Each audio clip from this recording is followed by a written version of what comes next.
Accessibility and inclusive design are key to Sony's business strategy as part of our sustainability objectives.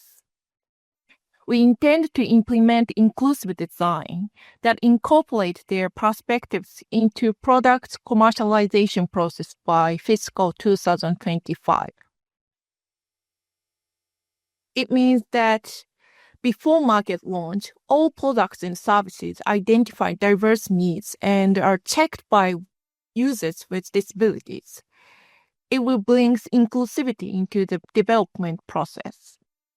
It's especially important for new products and services that could be using new approaches. Our ambition is for Sony to become the inclusive brand of choice. In Japan, we have been holding regular inclusive design workshops over the last few years to raise awareness and understanding. With over 2,000 employees already taking part. A unique feature of these workshops is that employees participate in activities with people with disabilities.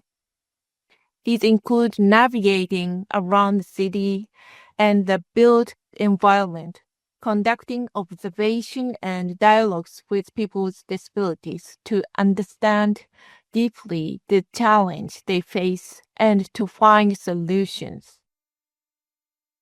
To expand our workshops globally, in 2024, Sony Group developed a new inclusive design workshop program called Sony Inclusive Design Workshop, and the initial workshop was launched in London at Sony Pictures office last September.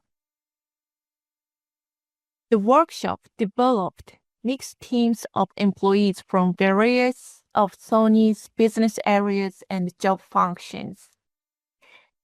These included music, pictures, games, and products who partnered with co-creators and worked together on various aspects of how to make accessible and inclusive technology and entertainment, as well as their expectation for Sony Group. There were 4 workshops that covered music, cinema, photography, and use of the access controller for PS5.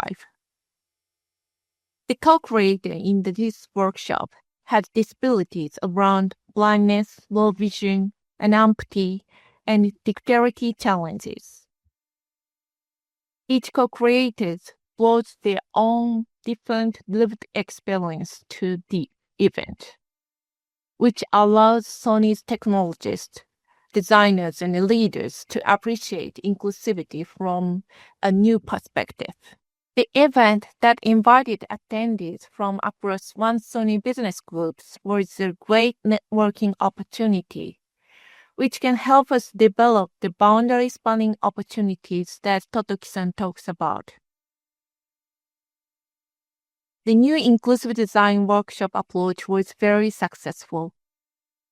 The Sony team and co-creators collaborated really well, and it was great to see so much energy, excitement, and creativity in the room. An outcome of the program is an inclusive design workshop playbook that sets out the process and steps required to set up an inclusive design workshop. It explains how to engage with people with disabilities during the sessions and the key action to be taken. The playbook will enable that a consistent and best practice approach will be applied across all of Sony division and teams. We hope that more organizations and regions run more inclusive design workshops in the coming months. Thank you. Hello, everyone. I'm Katerina Anoshka, representing the Sustainability and Product Compliance Europe team, and also serving as a member of European Accessibility Project Office. Today, I'll guide you through the basics of the European Accessibility Act, the first EU law on accessibility requirements for products and services. But before diving into what the law means for Sony, let's watch a short video to understand its background. Accessibility is a key to other fundamental rights, such as entry to the workplace, education, public services, or leisure. People with disabilities should be able to access all of the above on an equal basis. There are currently 120 million Europeans with some form of disability. That high figure is partly due to the rising number of elderly in the overall population. EU member states used to only have their own divergent legislation. But now the European Accessibility Act, an EU directive, aims to improve the functioning of the internal market for accessible products and services while removing barriers created by different national rules. The Act covers smartphones, tablets and computers, ticketing machines, televisions and TV programs, banking, e-books, online shopping websites and mobile apps. Member states have until 2022 to implement the directive so it becomes part of their respective national legislation. So, how is Sony impacted by European Accessibility Act? The directive affects specific Sony products and services. This includes TVs, smartphones, portable data transmitters, and to a certain extent, game consoles. It also applies to services that provide access to audiovisual media services such as Bravia, Crunchyroll, but also e-commerce platforms. Now, let's have a look at the key requirements set out by the law. For products, the key accessibility requirements focus on user interface and functionality design, the provision of information, packaging, and support services. For services, the law also introduces accessibility requirements on the provision of information and support services. However, additionally, the Accessibility Act sets out requirements for websites and mobile applications providing access to the services. As a final step, once we comply with all the relevant accessibility requirements, we must ensure that products have a CE marking, the European Declaration of Conformity, and the relevant identification information. For services, compliance with accessibility requirements must be documented in the terms and conditions. These requirements become applicable as of 28 June 2025. Now, what about the risk of non-compliance? In the European Union, the market surveillance authorities monitor all non-food products placed on the EU market. If a product or service does not comply with the relevant regulations, the consequences can be quite significant. So, what are the biggest risks? Firstly, there is the potential for stop sales and product withdrawals from the European market. Sometimes, in some countries, it could even lead to product recalls. Secondly, in case of non-compliance, Sony could be subject to fines and penalties, which are normally governed by national laws. For example, in Luxembourg, fines can reach up to 1 million euros, and in Ireland, non-compliance could result in imprisonment of up to 18 months.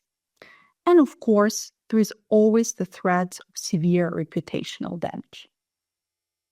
Lastly, all the actions required to ensure compliance with European Accessibility Act are outlined in STM 0265. If you're interested in the specific requirements, or you belong to one of the intended reader groups, such as product planning and design, product development, customer support, or product packaging personnel, I encourage you to review this document. Now, I'll hand it over to my colleague Ulrike to continue. Thank you very much. Hello, everybody. My name is Ulrike Heidrich. I represent Sony Europe's Technology Standards Office and Home Entertainment and Sound team, while also serving as the co-lead of the Accessibility Project Office in Europe. I will give you a quick overview of the accessibility standard, which will be the basis for the EEA CE marking requirements for Sony, as explained by Katja before. Our main goal in standards work is to represent Sony's position in external committees, working in collaboration with external industry stakeholders to produce a widely agreed way of doing something, what is called a standard. Standards are a key part of our business process, where technical requirements are agreed across industries and sectors and can help minimize business risk and uncertainty. Use of a standard to show compliance in a regulation like the EAA is voluntary, and the standard does not need to be followed to prove compliance, but it can be an accepted way that is set out by the authorities. A standard will set out the minimum requirements to be met. Those standards do not limit our designers' potential to innovate beyond what is defined. They provide a guide and useful rules and set out the minimum level of interoperability and quality. Sony leads the Human Factors Working Group in ETSI, which is the European Telecommunications Standards Institute that issues the EN 301549 standard for ICT products and services. I chair this group. EN 301549 sets out the broadest requirements for ICT products and services, and in order to provide and protect our TV products, we have developed a further extension that focuses specifically on the interpretation just for TV products, so it's more specific. So note, the regulations are defined by the relevant authorities, and the authorities can reference a standard as they have done for the EAA by referencing EN 301549 that sets out the widely agreed best practice. As a key takeaway from this webinar, please be aware of the EAA regulations that become effective from 28th of June and the focus on accessibility needs of people with disabilities. You have learned about the basics of the EAA and how it affects Sony. There are 4 key teams in Sony working to meet the EAA across design, compliance, web, and CS. If you have questions, you can reach us at any time. We are more than happy to answer your questions and provide guidance. Also, on behalf of Katja, we thank you for your time and cooperation and are looking forward to working with you on accessibility in future.